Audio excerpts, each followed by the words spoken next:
Svaki grad promovira se na svoj način. Pula je u tome, poput raskošne ljepotice koja u moru onoga čime može zadiviti svijet, nadilazi okvire uobičajenog i kao da je već naviknuta na sve lijepo što su o njoj rekli, pa traži nešto drugačije i začudno. Pa među hvalospjevima o svojim bezbrojnim antičkim spomenicima, koji moderne nomade današnjice uvijek iznova oduševljavaju, kao i prekrasno more koje okružuje s 3 strane. Za svoju promociju bira onoga koji začudo o njoj nije govorio prepun lijepih dojmova. James Joyce u Puli je boravio 6 mjeseci 1904. godine, tijekom jedne od najsurovijih zima zabilježenih u gradu, podučavajući engleski jezik u lokalnoj podružnici Svjetske škole stranih jezika. Mrzovoljni Joyce nije nahvalio Pulu, no ona je na njega, baš kao i on na nju, itekako ostavila traga. Prošlo je više od 100 godina, a Joyce je i dalje nezaobilazni dio Pule. Kako i zašto istražio je Tomislav Šikić. Hello, my baby, hello, my honey, hello, my ragtime gal. Send me a kiss by wire, baby, my heart's on fire. If you refuse me, honey, you'll lose me, then you'll be left alone. Oh, baby, telephone and tell me I's your own. Tog kasnog listopada 1904. godine Pula je bila glavna pomorska baza Austro-Ugarskog carstva i najveći istarski grad s gotovo jednakim brojem stanovnika kao i danas. Grad je disao kozmopolitski, imao razvijenu kulturnu ponudu, kina, čitaonice, predstave, koncerte i bogato povijesno nasljeđe. No Joyce ju je opisao kao nazadnu i dosadnu.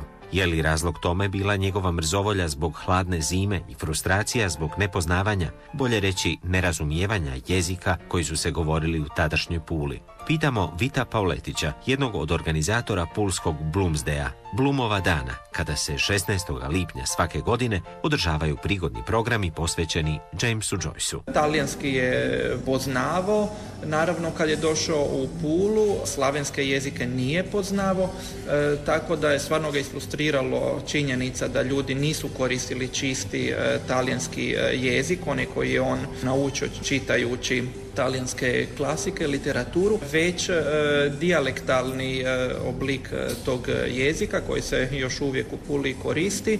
Kaže se da ga je to toliko stvarno isfrustriralo, izbezumilo, ta nemogućnost da se sporazume s lokalnim stanovništvom.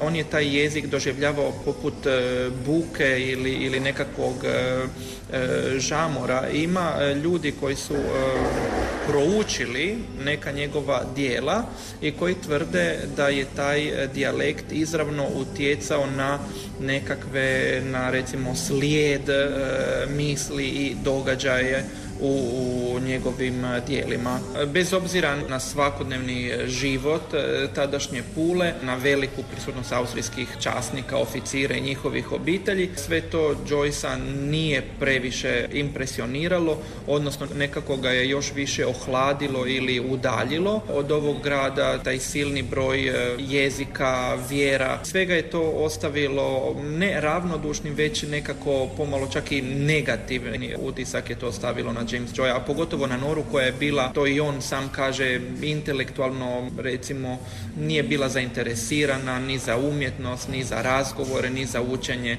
drugih jezika. Mi znamo da je James Joyce u onih par mjeseci učio tu njemački kod jednog kolege, sigurno je nešto hrvatskog također isto naučio.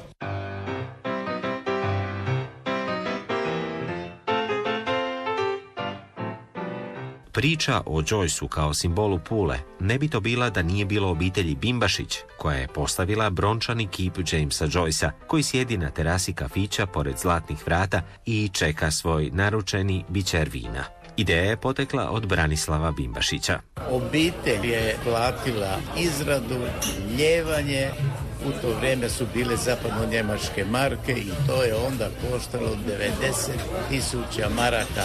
I kamo sreće kad je bilo još više tih koji bi se ugledali i tako nešto napravili u Puli. Jer Pula zaslužuje. Ona donekle se može reći da je zapostavljena. Ne da je donekle, nego je jako zapostavljena. Interesantno je da Arena pa Joyce, to su dva detalja koji nekako označuju Pulu. Simboli kozmopolitizma Pule, možemo reći. Obavezno se može reći i što je najinteresantnije, vremenom neki događaji polako padaju u zaborav. Međutim, ovo sa postojanjem Joycea u Puli i sve to nekako dobija širu dimenziju i sve više ljudi se okreće prema njemu. Ipak se radi o jednoj svjetskoj veličini. Turisti dolaze i kažu svi, slikamo se pored Arene, ali obavezno ide fotografiranje pored Joycea. Koliko se ljudi ovdje fotografiralo pored Jamesa Joycea? To bi bilo jako teško reći, ali recimo u toku sezone dnevno sigurno preko 1000 puta. To je zaista interesantno, i mladi i stari, i što je najinteresantnije, to je jedna klasična već poza, ljudi žele da mu sjednu u krilo i onda se slikaju, komentiraju, šale i tako. Tu je malo i površine uglađena na tom dijelu. Točno se vidi gdje se sjedi, koliko se sjedi, da je to zaista jedan interesantan detalj.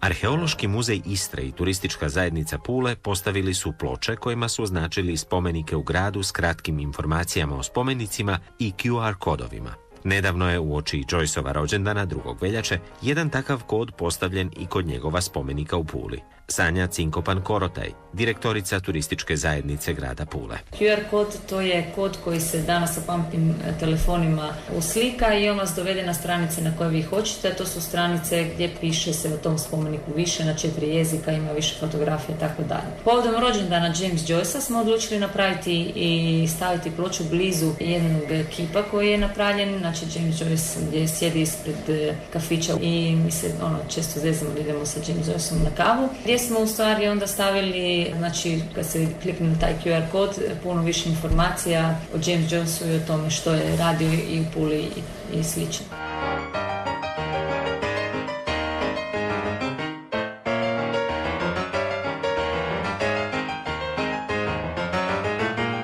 16. lipnja odigrava se radnja najpoznatijega Joyceova romana Ulix, u kojem se opisuje jedan dan u životu Leopolda Blooma, a na taj dan Joyce upoznao i svoju buduću ženu Noru. Bloomov dan diljem svijeta obilježava se na različite načine od 1929. godine. Okupljanja, pa tako ni pulsko, ne prolaze bez čitanja ulomaka iz Ulixa.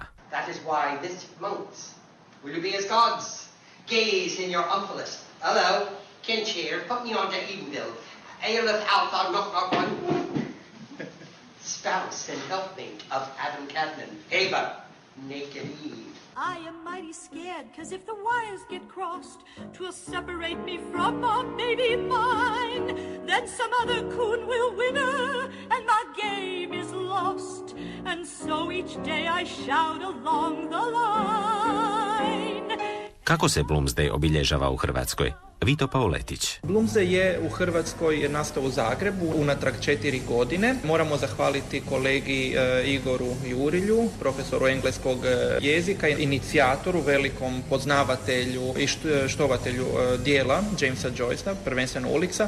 On je prvi nakon nekakvih iskustva u inozemstvu uveo, da tako kažem, Bloomsday. Prve je godine to uprizorio u Zagrebu kroz ples, kroz neke izložbe, čitanja, znači čitanja su uvijek nekako nezaobilazna tema ili nezaobilazan sadržaj na Bloomsdayu. Nakon toga je sa svojom grupom došao u Pulu, znači dovo je, što se Hrvatske tiče, dovo je Joycea i Bloomsday natrag onamo kuda on nekako najviše spada. Opet u Hrvatskoj, to je bilo već unatrag 3 godine. Evo lani imali smo već dosta sadržaja, lani je Bloomsday stvarno organiziran, recimo iz Pule za Pulu.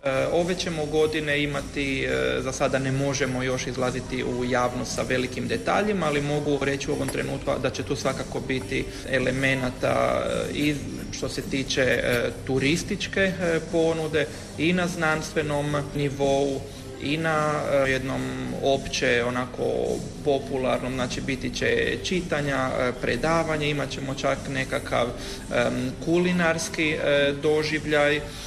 James Joyce naime u svom Ulixu veoma iscrpno opisuje nekakve tipične irske recepte, elemente irske kuhinje, tako da ćemo pokušati pokazati, ponuditi publici ovogodišnjeg Bloomsdaya nekakav meni koji je konzumirao i sam Bloom u romanu prema pripovjetki normalno od Jamesa Joycea.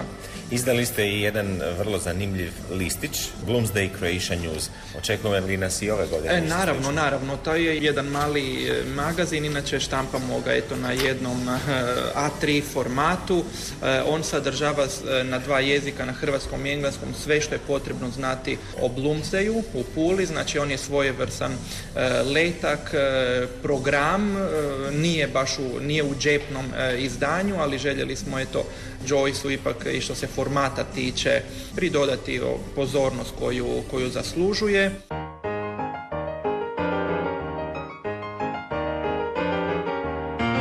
Ove godine hrvatski Bloomsdayovci obilježavaju 2 okrugle obljetnice koje Joycea vezuju uz Pulu. Imamo s jedne strane 100. obljetnicu izdavanja Dublinersa, to je zbirka pripovjetaka koja je izdana 1914. A s druge strane imamo 110. obljetnicu baš dolaska Jamesa Joycea u Pulu, to je bilo u listopadu 1904. Tako da ćemo ove godine, 110 godina nakon njegovog dolaska u Pulu, obilježiti, znači opet ćemo nekako revitalizirati taj događaj. Trebali bismo imati jednog dobrog glumca koji bi utjelovio James Joycea, koji bi brodom došao u Pulsku luku, baš kao što je tada došao James Joyce na tada veoma luksuznom jednom brodu koji se zvao Graf Wurmbrand. I vidjet ćemo znači, reakciju James Joycea nakon 110 godina, znači što će on reći o našoj Puli danas, koliko se ona promijenila, bili mu se ona možda nešto više svidjela ili nešto manje, reći će nam nešto o tome kamo je zalazio, gdje je boravio, tako da eto to je jedan mali detalj isto s kojim do sada nismo izašli u javnost, a koji se tiče ovogodišnjeg obilježavanja Bloomsdaya, tako da se nadamo da što više naših slušatelja koje pozdravljamo, pozivamo ih da budu s nama tog idućeg 16.